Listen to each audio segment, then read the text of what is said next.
5:56 na ng umaga.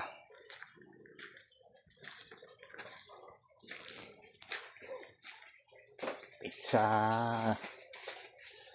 13 na tayo. Buwan pa rin ng August. Oh. Yan. Huwebes.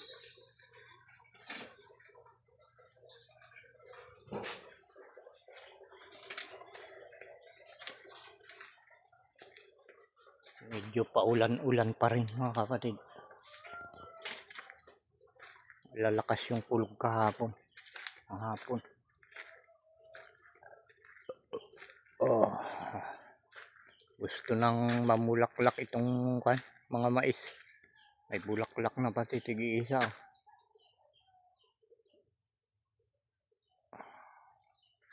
Lumala ay hindi sabay-sabay. Talagang may diferensya. Kahit sabay-sabay itinanim. Pag maliit yung iba. Gaya nito.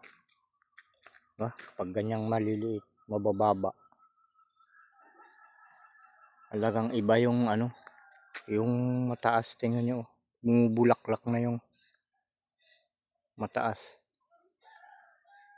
Yung mababa ay talagang medyo parang matagal pa yung itsura na yung pinakamataas sa kanila naghihipagbulaklak na. Andun.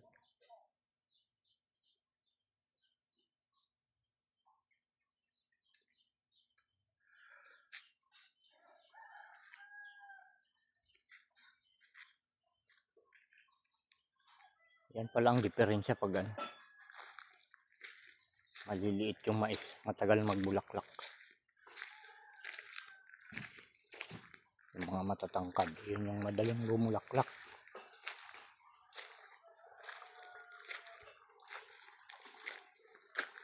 Ay nako. Umagang umaga. Sasalubong na naman yung iba't ibang problema.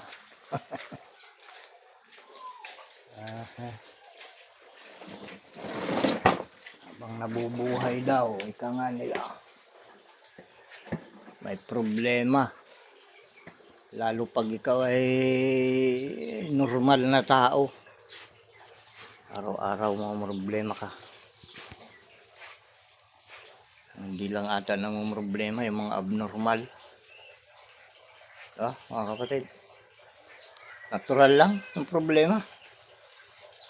Kung normal ka. Magandang umaga mga kapatid.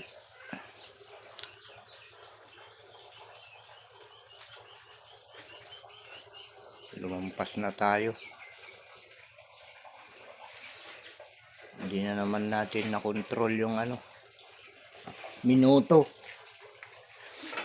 Ay, lumampas na naman tayo sa Tingnan nga natin si mother ko na yung linuluto niya.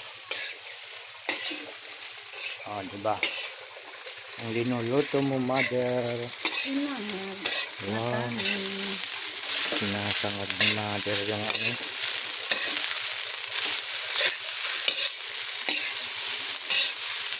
kanin.